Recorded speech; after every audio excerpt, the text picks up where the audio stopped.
هادي له ونشهد أن لا إله إلا الله وحده لا شريك له ونشهد أن سيدنا وسندنا وحبيبنا ومولانا محمدا عبده ورسوله أرسله الله تعالى بالحق بشيرا ونذيرا وداعيا إلى الله تعالى بإذنه وسراجا منيرا. أما بعد فإن أصدق الحديث كتاب الله وخير الهدي هدي محمد صلى الله عليه وسلم وخير الأمور عوازمها وشر الأمور محدثاتها وكل محدثة بدعة وكل بدعة ضلالة وكل ضلالة في النار. أعوذ بالله من الشيطان الرجيم. بسم الله الرحمن الرحيم. إن الذين يغضون أصواتهم عند رسول الله أولئك الذين امتحن الله قلوبهم للتقوى لهم مغفرة وأجر عظيم.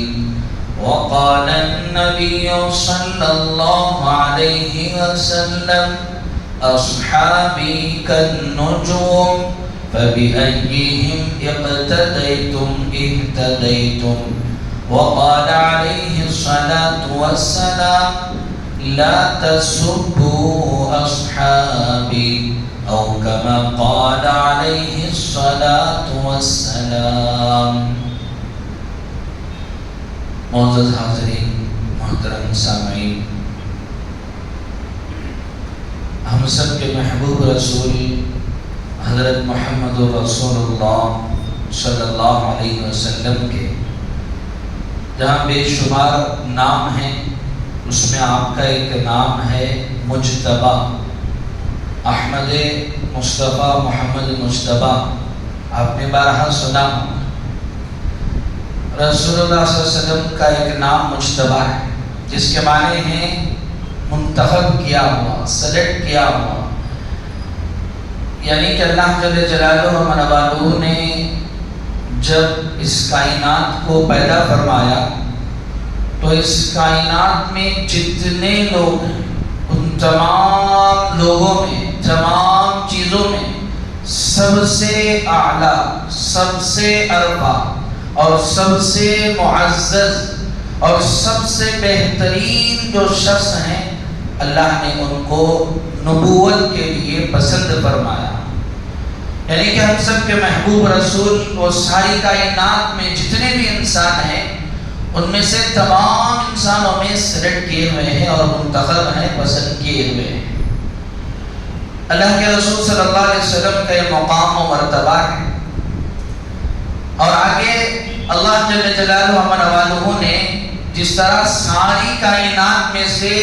نبی بننے کے لیے انسان کو سب سے اعلیٰ انسان کو منتخب فرمایا، اسی طرح اللہ کے رسول صلی اللہ علیہ وسلم کے جو ساتھی ہیں، جو آپ کے متبعین ہیں، جو آپ کے پیروکار ہیں، ان کو بھی اللہ جل جلالہ و منوالہ نے اپنی طرف سے انتخاب فرمایا ہے.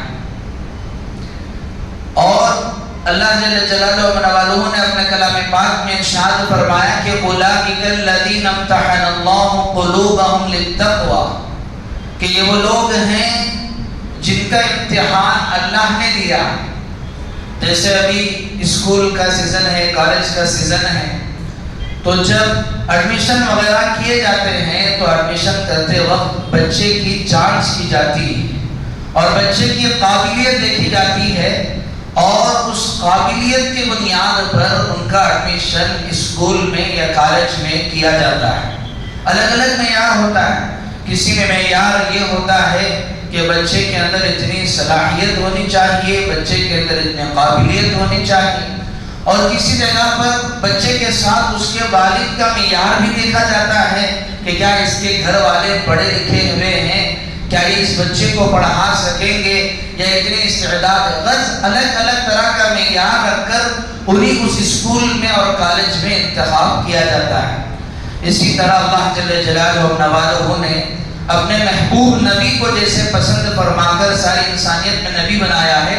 اس کے بعد جو کائنات میں سب سے افضل لوگ ہیں جنہیں حضرات صحابہ کہا جاتا ہے، اللہ نے اپنے نبی کے ساتھیوں کے لیے حضرات صحابہ کا انتخاب فرمایا، جو نبیوں کے بعد ساری کائنات میں سب سے افضل اور سب سے معزز ہیں۔ چنانچہ حضرت ابن مسعود رضی اللہ تعالیٰ عنہ راوی حدیث ہیں، فرماتے ہیں کہ اللہ کے رسول صلی اللہ علیہ وسلم نے ارشاد فرمایا کہ جب اللہ جل جلالہ و نوالہ نے اس کائنات کو پیدا فرمایا تو ساری کائنات کے لوگوں کے دلوں کو اللہ نے دیکھا، ان دلوں میں جو سب سے اطہر اور سب سے پاک جو دل تھا وہ حضرت محمد الرسول اللہ صلی اللہ علیہ وسلم کا دل، آپ نے ان کے لیے نبوت اور نبی بنایا، اور پھر اس کے بعد جو کائنات میں سب سے پاک لوگ تھے ان کے دلوں کی طرف اللہ نے نظر ڈالی اور ان کے لیے حضرات صحابہ کو اللہ نے منتخب فرمایا اور اللہ کے نبی کے ساتھی بنا کر اللہ نے انہیں صحابی کا لقب دیا۔ میرے عزیزوں، اللہ جل جلالہ و نوالہ نے اپنے کلام پاک میں ان حضرات صحابہ کی بے شمار فضیلتیں ارشاد فرمائی ہیں۔ سب سے پہلے فضیلت تو اللہ نے ارشاد فرمائی کہ ان کا امتحان لینے والے وہ اللہ ہیں۔ اللہ تعالیٰ نے ان کے دلوں کا امتحان لیا ہے، کس بارے میں؟ تقوی کے بارے میں، کہ ان کے دلوں کے اندر کتنا تقوی ہے اللہ نے خود پرکھا ہے، اور جب وہ اس معیار پر اتر گئے تو تب جا کر اللہ جل جلالہ و نوالہ نے ہم سب کے محبوب رسول صلی اللہ علیہ وسلم کے ساتھی بننے کے لیے اور صحابی بننے کے لیے اللہ نے ان کو منتخب فرمایا۔ اگر دیکھا جائے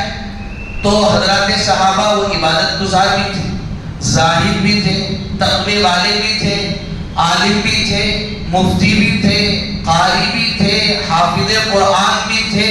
اور اللہ کے راستے میں جہاد کرنے والے بھی تھے، مجاہد بھی تھے، شہید بھی تھے۔ لیکن کسی صحابی کو یہ نہیں کہا جاتا کہ یہ اپنے صحابیت سے ہٹ کر کہ یہ شہید ہے یا یہ متقی ہے یا یہ غازی ہے۔ ہر ایک کا نام جب بھی لیا جائے تو کہا جائے گا کہ یہ صحابی رسول ہے،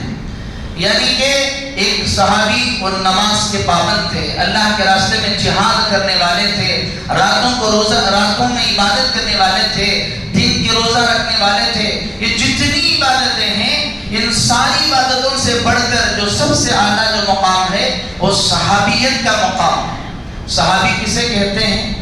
اللہ کے رسول صلی اللہ علیہ وسلم کو جنہوں نے ایمان کی حالت میں دیکھا ہو، اور ایمان کی حالت میں اللہ کے رسول کو دیکھنے کے بعد اس دنیا سے جب گئے تو ایمان کی حالت ہی میں دنیا سے گئے ہوں، انہیں صحابی کہا جاتا ہے۔ کائنات میں سب سے افضل وہ حضرات انبیاء ہیں، نبیوں کے بعد سب سے افضل وہ صحابہ ہیں، اور اس کے بعد تابعین ہیں، پھر اس کے بعد تبع تابعین ہیں، اور پھر اس کے بعد اولیاء کرام کا مقام ہے۔ ایک وہ مقام و مرتبہ ہے جس کو اللہ جل جلالہ و نوالہ نے بیان فرمایا ہے کہ یہ حضرات صحابہ کا اور ساری کائنات میں نبیوں کے بعد سب سے اعلیٰ اور سب سے افضل مقام ہے۔ یہ کسی عبادت کی بنیاد پر نہیں، صرف اور صرف صحابی ہونے کی بنیاد پر، یعنی کہ انہوں نے اللہ کے رسول صلی اللہ علیہ وسلم کے ساتھ جو زندگی گزاری ہے، اور آپ کے ساتھ انہوں نے جو اٹھنا بیٹھنا کیا ہے، اور آپ صلی اللہ علیہ وسلم کے ساتھ انہوں نے زندگی گزاری ہے، یہ جو مقام ہے وہ کسی ساری دنیا کے اولیاء کو ملا کر بھی نہیں حاصل ہو سکتا۔ حضرت شیخ الاسلام تھانوی رحمۃ اللہ علیہ کے پاس ایک مرتبہ مفسر قرآن حضرت اقدس مولانا شفیع عثمانی صاحب رحمۃ اللہ علیہ تشریف لے گئے۔ حضرت مولانا مفتی شفیع عثمانی صاحب رحمۃ اللہ علیہ جنہوں نے معارف القرآن لکھی ہے،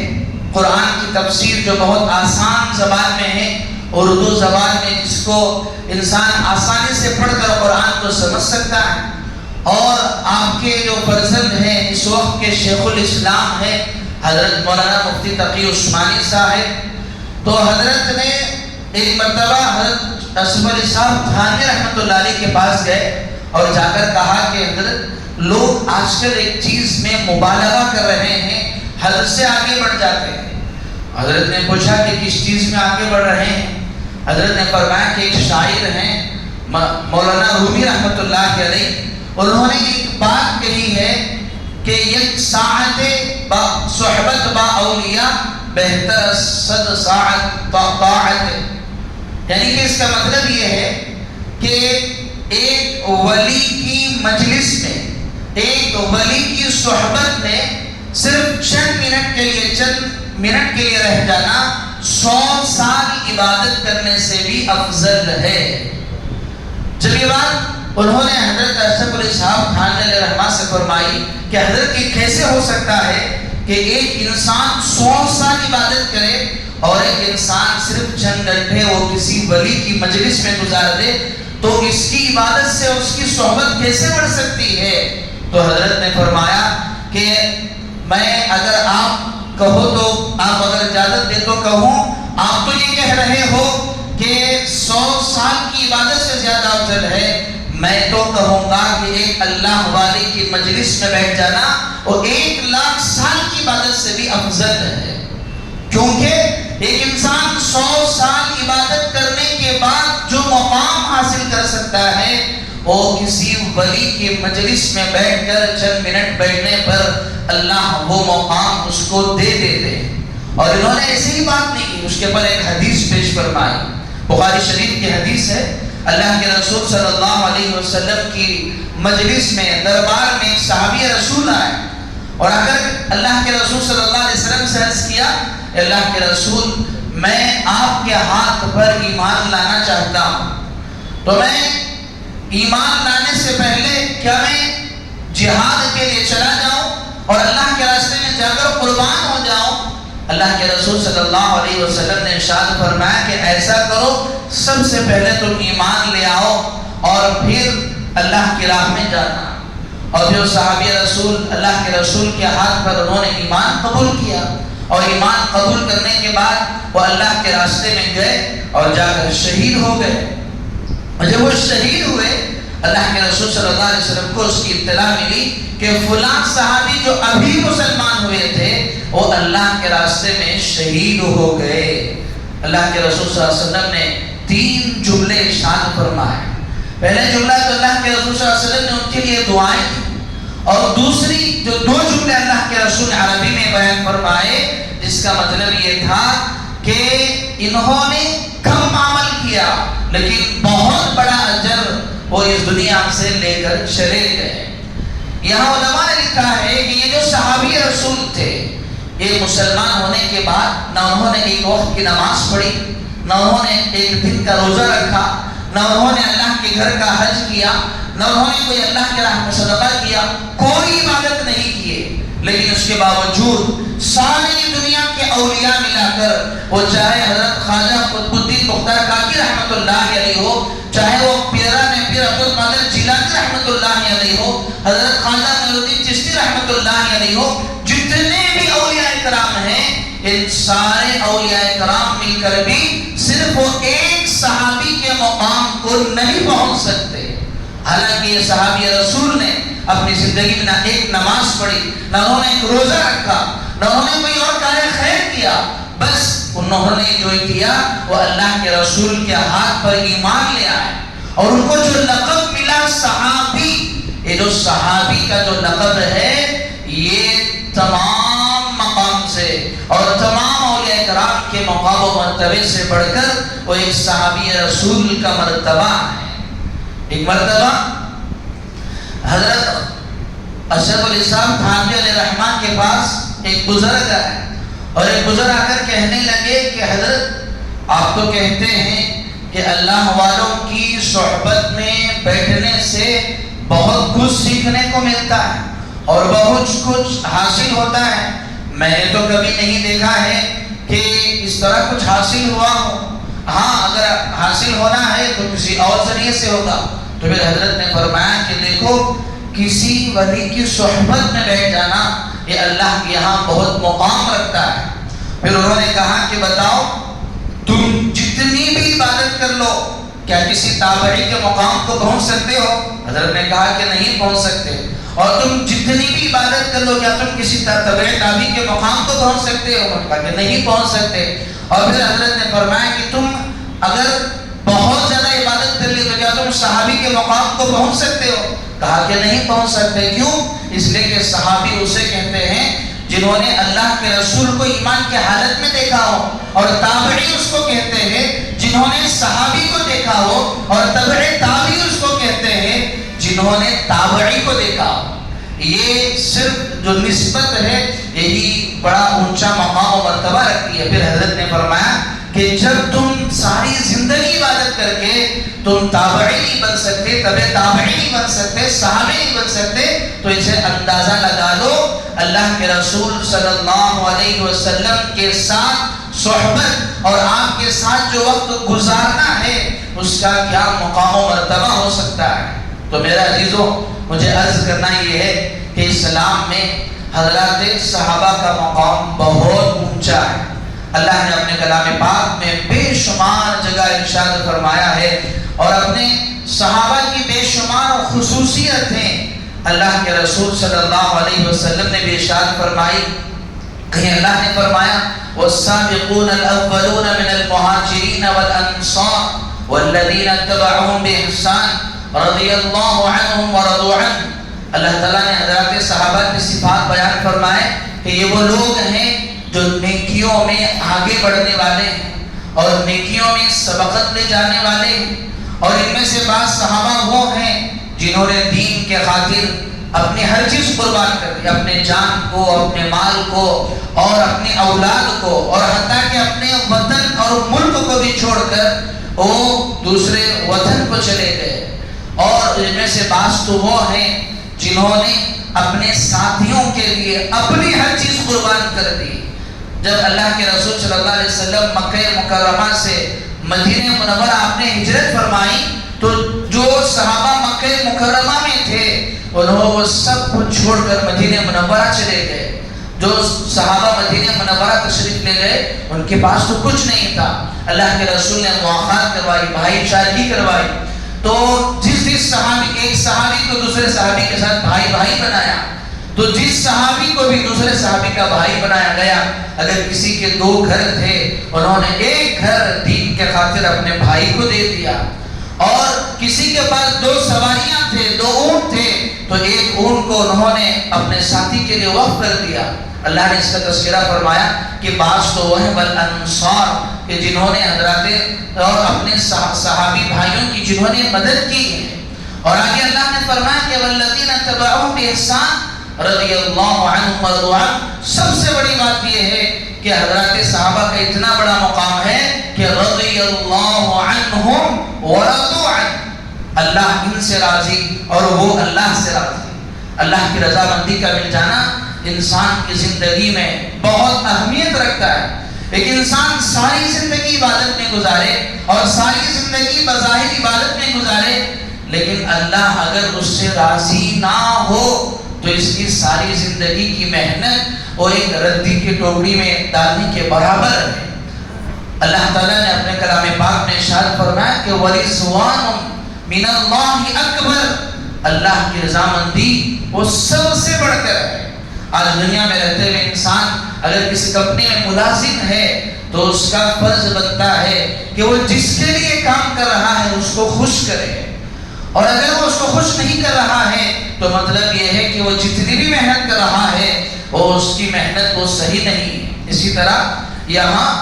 انسان اپنی زندگی میں جتنی محنت کر رہا ہے اس کا مقصد ایک ہی ہے, نماز سے, روزے سے, زکوٰۃ سے, صدقات سے, نوافل سے, عبادت سے, سب کا مقصد ایک ہی ہے کہ وہ اللہ اس سے راضی ہو جائے. اور اللہ تعالیٰ نے حضرات صحابہ کو دنیا ہی میں دے دیا کہ رضی اللہ عنہم ورضوا عنہ، کہ یہ اللہ سے راضی اور اللہ ان سے راضی۔ انسان کی زندگی میں ایک مزاج بھی ہونا چاہیے کہ وہ اللہ کی طرف سے اس پر جو کچھ انعامات ہوئے ہیں اور جو کچھ اسے دیا گیا ہے اس پر راضی بھی رہنا چاہیے۔ حضرات صحابہ کی یہ صفت تھی کہ جو اللہ کی طرف سے ملا تھا اس پر وہ راضی تھے۔ حالانکہ ہمارا معاملہ اس کا بالکل برعکس ہے۔ آج انسان جتنی بھی دنیا کما لے اس کو لگتا ہے کہ ابھی کم ہے اور کمانی چاہیے۔ حضرات صحابہ وہ اللہ کی دی ہوئی زندگی پر راضی تھے۔ اور آگے اللہ جل جلالہ و نوالہ نے کہیں ارشاد فرمایا کہ یہ وہ صحابہ ہیں کہ جن کے لیے لہم مغفرۃ و اجر عظیم، ان کے لیے مغفرت کا وعدہ ہے اور ان کے لیے اجر عظیم کا وعدہ ہے۔ اور کہیں اللہ تعالیٰ نے اپنے محبوب صحابہ کے لیے فرمایا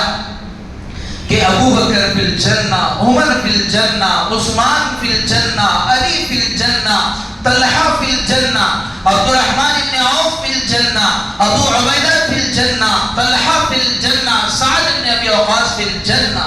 اللہ کے رسول صلی اللہ علیہ وسلم نے ایک ہی مجلس میں بیٹھ کر 10 صحابہ کو اور ایک ساتھ جنت کی خوشخبری سنا دی کہ آپ سارے کے سارے وہ جنتی ہیں۔ آج انسان جتنی بھی عبادتیں کر لے وہ اپنے آپ کو جنتی ہرگز نہیں کہلا سکتا۔ ہاں کوئی دوسرا کسی دوسرے کے بارے میں کہہ سکتا ہے کہ اس کے اعمال دیکھ کر لگتا ہے کہ شاید یہ جنت میں چلا جائے، لیکن اپنی طرف سے کوئی یہ دعویٰ نہیں کر سکتا کہ میں اتنا بڑا عابد ہوں، میں اتنا بڑا عالم ہوں کہ میں جنت میں ضرور جاؤں گا، یہ کوئی دعویٰ نہیں کر سکتا۔ لیکن اللہ کے رسول صلی اللہ علیہ وسلم نے حضرات صحابہ کو دنیا ہی میں سرٹیفکیٹ دے دی کہ دیکھو تم جنت میں ضرور جاؤ گے۔ اور آگے اللہ کے رسول صلی اللہ علیہ وسلم نے فرمایا کہ الصحابۃ کلہم عدول، کہ دیکھو میرے صحابہ سارے کے سارے وہ انصاف پسند ہیں، سارے کے سارے عادل ہیں۔ اور ایک اور حدیث میں اللہ کے رسول نے فرمایا اصحابی کالنجوم فبأیہم اقتدیتم اہتدیتم، کہ دیکھو میرے صحابہ وہ ستاروں کے مانند ہے کہ ان میں سے تم کسی ایک کی بھی اقتدا کر لو گے تو تم راہ راست پر آ جاؤ گے۔ اللہ نے فرمایا کہ فَإِنْ آمَنُوا بِمِثْلِ مَا آمَنْتُمْ بِهِ فَقَدْ اهْتَدَوْا، قرآن مجید میں اللہ نے فرمایا اگر تم جس طرح حضرات صحابہ ایمان لے کر آئے ہیں اس طرح اگر تم ایمان لے کر آؤ گے تو تم راہ راست پر آ جاؤ گے اور تم کامیاب ہو جاؤ گے۔ یہ حضرات صحابہ کے ایمان کا معیار تھا۔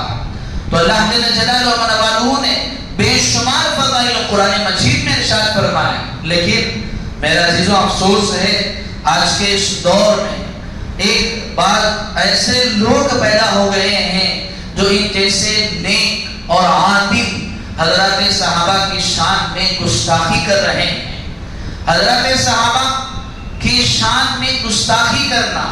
وہ در حقیقت وہ اللہ تعالیٰ کے انتخاب کو غلط بتلانا ہے، نعوذ باللہ۔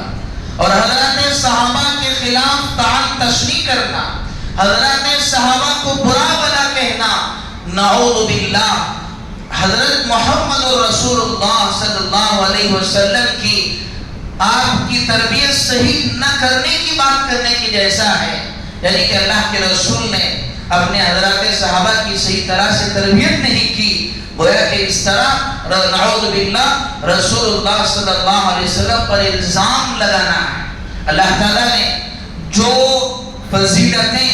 جو بشارتیں، جو معجزیں اللہ نے پچھلی قوموں میں حضرات انبیاء کو دی تھی، نبیوں کو اللہ نے دی تھی، اس جیسے اعزازات اللہ نے اس امت میں صحابہ کو دیا ہے۔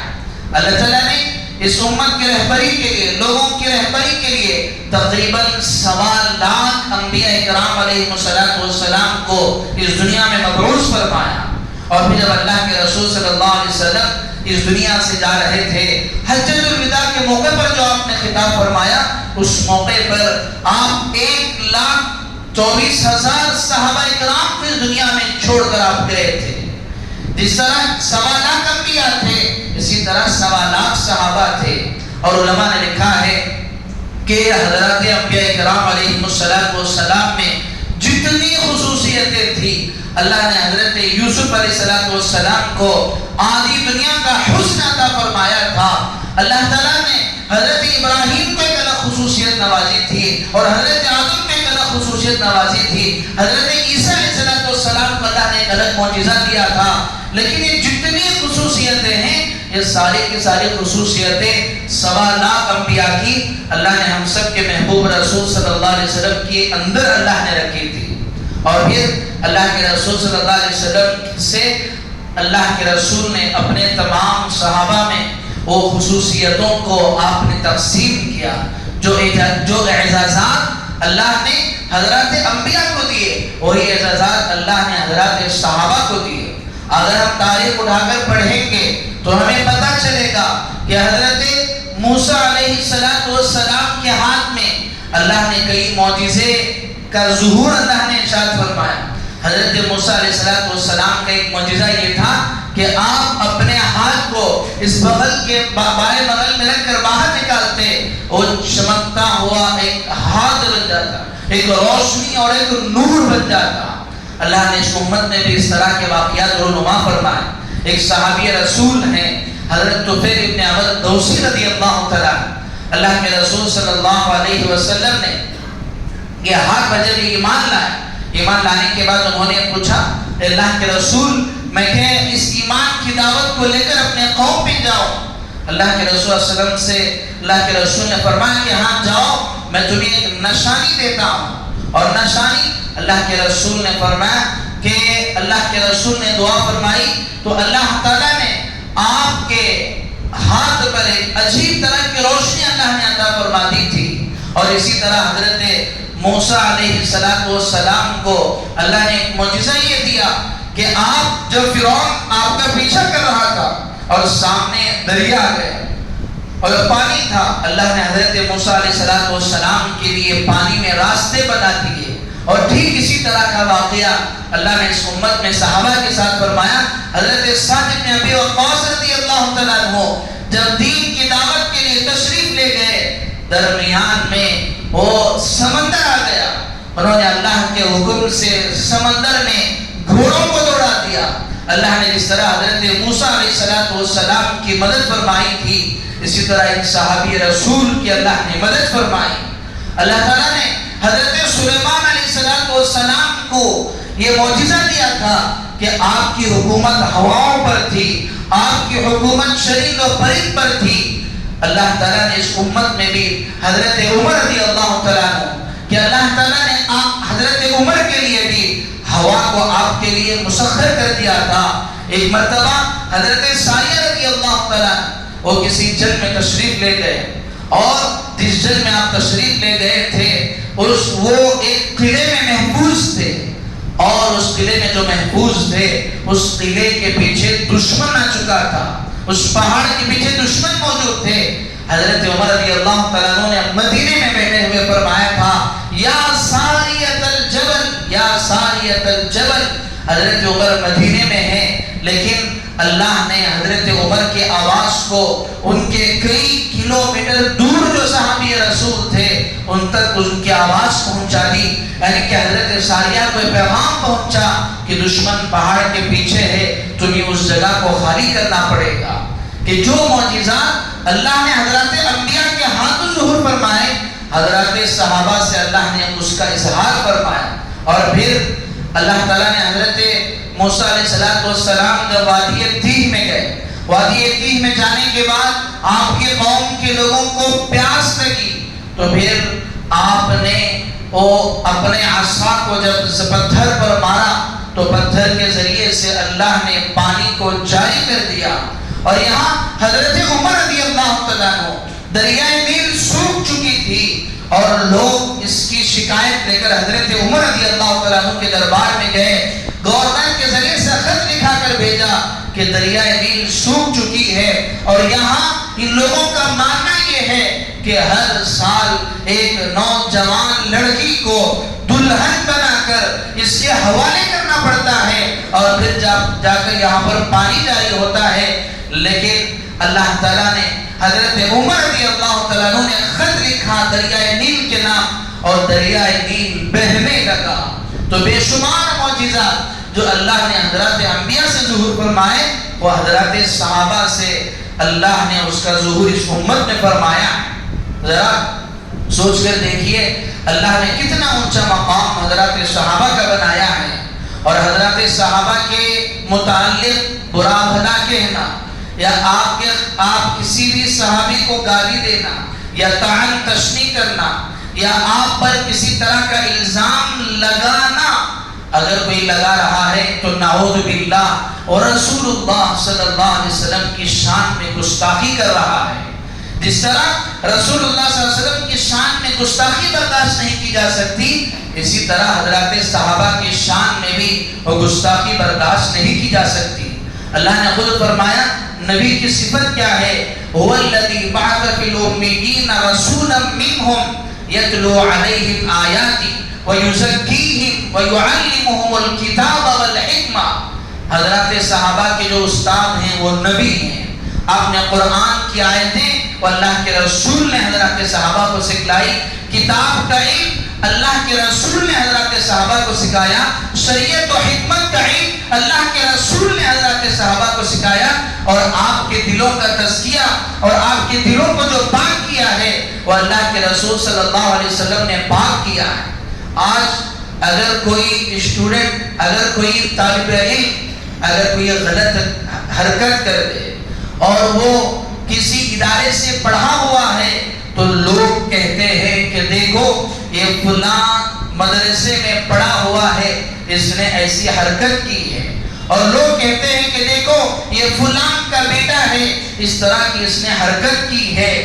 تو جس طرح انسان کا معیار اس کے استاذ کی بنیاد پر طے کیا جاتا ہے، یہاں حضرات صحابہ کا معیار بھی اپنے استاذ کی بنیاد پر کیا جاتا ہے۔ یہ شاگرد ہیں، اللہ کے رسول استاد ہیں۔ اگر صحابی رسول کی تربیت پر شک کرنا نعوذ باللہ، اور رسول اللہ صلی اللہ علیہ وسلم کے معلم ہونے پر وہ شک کرنا ہے، اور آپ کے نعوذ باللہ معلم کے صحیح نہ ہونے کی طرح کہنے کے برابر ہے، تو میرے عزیزوں آج کے اس دور میں چونکہ ابھی شہادت حسین جو کا واقعہ جو اس محرم الحرام میں پیش آیا ہے، اس میں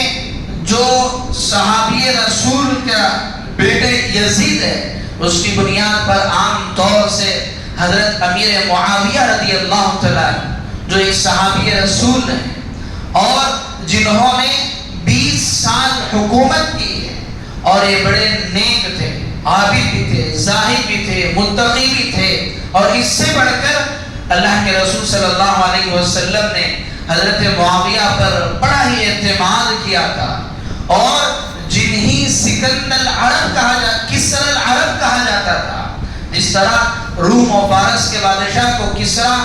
کہہ کر ایک لقب دیا جاتا، اور جس طرح آج کے اس دور میں سپر پاور جو طاقتیں ہیں ان کا نام لے کر وہ رعب اور ایک ڈرایا دھمکایا جاتا ہے، اس زمانے میں اور روم و فارس یہ بڑی سپر پاور طاقتیں تھی، لیکن جب حضرت امیر معاویہ رضی اللہ تعالیٰ عنہ عرب کے حکمران بنے، آپ نے 20 سال حکومت کی، تو لوگوں نے کہا کہ یہ کسرى العرب ہے، یہ عرب کا کسرا ہے، یہ سپر پاور ہے، اور اس سے بڑھ کر آپ کاتبین وحی میں آپ کا شمار ہوتا ہے۔ حضرت امیر معاویہ رضی اللہ تعالیٰ عنہ ان لوگوں میں شامل تھے جب قرآن مجید نازل ہوتا تھا، اور نازل ہونے کے بعد اللہ کے رسول صلی اللہ علیہ وسلم اس کو لکھاتے تھے، الگ الگ طریقوں سے الگ الگ چیزوں پر اس کو لکھاتے تھے۔ ان لکھے جانے والوں میں وہ حضرت امیر معاویہ رضی اللہ تعالیٰ عنہ بھی، یعنی کہ آج میں اور آپ جو کلام پاک پڑھ رہے ہیں، جس کے بارے میں ہمیں یقین ہے کہ قرآن مجید کا ایک ایک حرف سچا ہے اور ایک ایک حرف درست ہے، حتیٰ کہ اس پر لگنے والی اعراب زبر اور زیر، فتحہ و کسرہ و ضمہ، یہ سب برابر ہے۔ یہ میرا اور آپ کا یقین ہے، اس پر جو اعراب لگایا گیا ہے اور اس کی جو حفاظت کی گئی ہے وہ قرآن کے محافظین میں سے ایک حضرت امیر معاویہ رضی اللہ تعالیٰ عنہ ہیں۔ لیکن آج چونکہ حضرت حسین رضی اللہ تعالیٰ عنہ کو جب شہید کیا گیا تو یزید کی حکومت تھی، اور یزید وہ حضرت امیر معاویہ رضی اللہ تعالیٰ عنہ کا بیٹا ہے، جس کی بنیاد پر، بیٹے کی بنیاد پر باپ کو اور حضرت امیر معاویہ رضی اللہ تعالیٰ عنہ کو برا بھلا کہنا، وہ در حقیقت وہ اپنے ایمان کی ناکامی کی علامت ہے۔ وہ یہ اب صرف حضرت امیر معاویہ کو نہیں بلکہ وہ ایک صحابی رسول کو گالی دینا ہے۔ اگر اس طرح اگر دیکھا جائے تو سب سے پہلے انسان اور نبی حضرت آدم علیہ السلام کا بیٹا جو قابل تھا، اس نے بھی ظلم کیا، اس نے بھی حابیل کا قتل کیا، تو کیا اس بنیاد پر نعوذ باللہ حضرت آدم علیہ السلام کو غلط کہا جا سکتا ہے؟ ہرگز نہیں کہا جا سکتا۔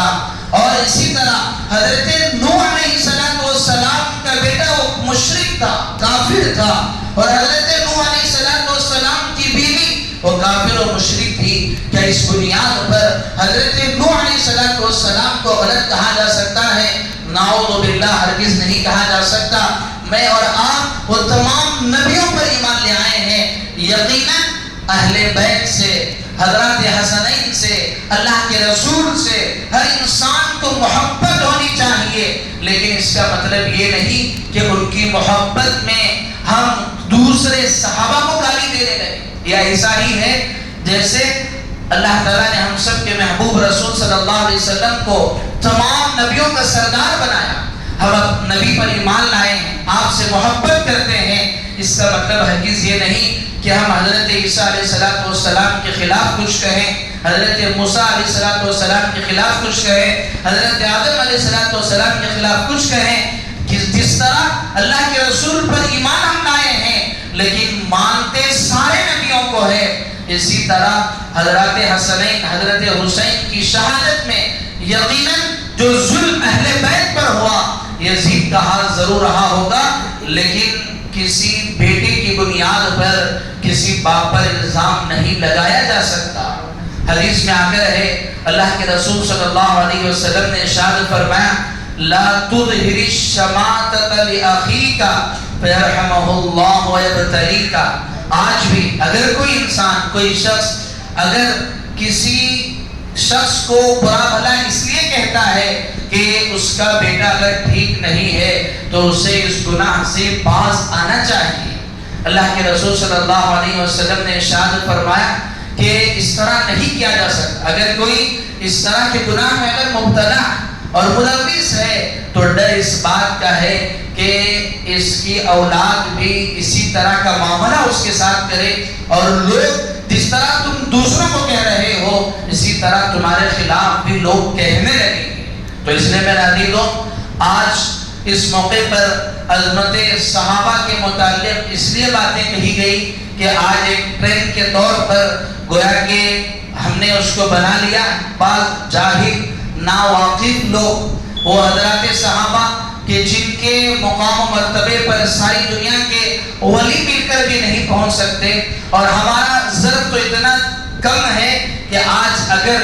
ہمارے گھر میں اگر بیوی اور ساس میں اگر اس طرح کی انبن ہو جائے تو ہمیں یہ سمجھ میں نہیں آتا کہ بیوی ٹھیک ہے یا اپنی والدہ صحیح ہے۔ اگر اس کی والدہ اگر بلا کر اس سے ہمدردی کی باتیں کرے تو شوہر کو لگے گا کہ یہ کیسی ظالم بیوی ہے، ایک اس طرح کا رویہ میری والدہ کے ساتھ کرتی ہے۔ اور جب وہ اپنی بیوی کے پاس جاتا ہے، وہ اپنی ہمدردی سناتی ہے تو اسے لگتا ہے کہ میری واقعتاً میری بیوی مظلوم ہے۔ یعنی کہ انسان ایک چار دیواری کے اندر رہنے والے چار انسانوں کے بارے میں صحیح فیصلہ نہیں کر سکتا، تو ایک انسان آج سے 1400 سال پہلے جو حضرات صحابہ گزرے، جن کی رائے، جن کا مشورہ ایک دوسرے سے الگ ہو سکتا ہے، ان کے بارے میں ہم کیسے کہہ سکتے ہیں کہ یہ فلاں صحابی غلط ہے، فلاں صحابی صحیح ہے؟ یہ اختیار کیسے ہمیں مل سکتا ہے جب ہم اپنی زندگی کے معاملے میں ہی ایک صحیح فیصلہ نہیں لے سکتے؟ حضرات صحابہ کے متعلق ہم کون ہوتے ہیں کہ فیصلہ لیں؟ یہ وہ صحابہ ہیں جن کو قرآن نے جن کی گواہی دی ہے، اور جن کو جنتی ہونے کے قرآن نے بشارت دی ہے، ان کے بارے میں برا بھلا کہنا یہ اپنے ایمان کی کمی کی بلکہ اپنے ایمان کے ضائع ہو جانے کی علامت ہے۔ آج کے اس دور میں جس طرح آج ایک طرح کی الگ سیاست چل رہی ہے کہ کوئی بھی اپنے سیاست میں اگر چمکانا ہے، کچھ نام کرنا ہے، کسی بھی مسلمان کے خلاف بول دو، کسی بھی مسجد کے خلاف بول دو، کسی بھی مذہبی معاملے کو چھیڑ دو تو وہ اچانک وائرل ہو جاتا ہے اور لوگوں میں چرچا میں آ جاتا ہے۔ اسی طرح نعوذ باللہ حضرات صحابہ کرام رضی اللہ عنہ اجمعین کو برا بھلا کہنے والے بھی افسوس کا مقام یہ ہے کہ وہ بھی ایمان والے ہیں، اور اس پر افسوس بھی یہ ہوتا ہے کہ جنہیں اگر کہا جائے کہ تم کلمہ پڑھو تو بڑی مشکل سے وہ لا الہ الا اللہ پڑھتے ہوں گے، صحیح سے کلمہ نہیں آتا ہوگا، لیکن وہ حضرات صحابہ کے متعلق اتنی بڑے باتیں کہتے ہیں کہ نعوذ باللہ وہ اس امت کے لیے ظالم تھے، فلاں تھے۔ اللہ معاف فرمائے۔ میرے عزیزوں، اس موقع پر عظمت صحابہ کا جو عنوان کا انتخاب کرنے کی وجہ یہی تھی چونکہ محرم الحرام کے مہینے میں شہادت حسین کا واقعہ پیش آیا اور ایک صحابی رسول کا بیٹا اس میں شامل تھا، کئی بیٹے شامل تھے، تو اس کی بنیاد پر کسی صحابی کو غلط کہنا یہ ہمارے ایمان کے ضائع ہونے کی علامت ہے۔ ہم جب تک دنیا میں رہیں ہر صحابی کی تعظیم اور ہر صحابی کا اکرام اور ان کی تعظیم یہ ایک ایمان والے پر فرض ہے، اور ہمیں چاہیے کہ ہم حضرات صحابہ کے نقش قدم پر چلے۔ اللہ کے رسول نے فرمایا کہ میرے صحابہ وہ ستاروں کے مانند ہیں، تم جس کسی کی بھی اقتدا کر لو گے وہ کامیاب ہو جاؤ گے، اور حضرات انبیاء کے بعد سب سے بڑا مقام وہ حضرات صحابہ کا ہے۔ ساری دنیا کے اولیاء مل کر بھی ایک صحابی کے مقام کو نہیں پہنچ سکتے، تو اس لیے میرے عزیزوں ہمیں اس مقام کو برقرار رکھنا ہے اور اس عظمت کو باقی رکھنا ہے۔ جس طرح آج کے اس دور میں نعوذ باللہ اللہ کے رسول صلی اللہ علیہ وسلم کے شان میں گستاخی کی جا رہی ہے، ایک نیا فتنہ یہ شروع ہوا ہے، وہ حضرات صحابہ کے خلاف بھی اللہ سے دعا کرتے ہیں اللہ ہر فتنے سے اس امت کی حفاظت فرمائے اور ہمیں حضرات صحابہ کی تعظیم و اکرام کرتے ہوئے زندگی گزارنے کی توفیق عطا فرمائے۔ آمین و آخر دعوانا الحمدللہ رب العالمین۔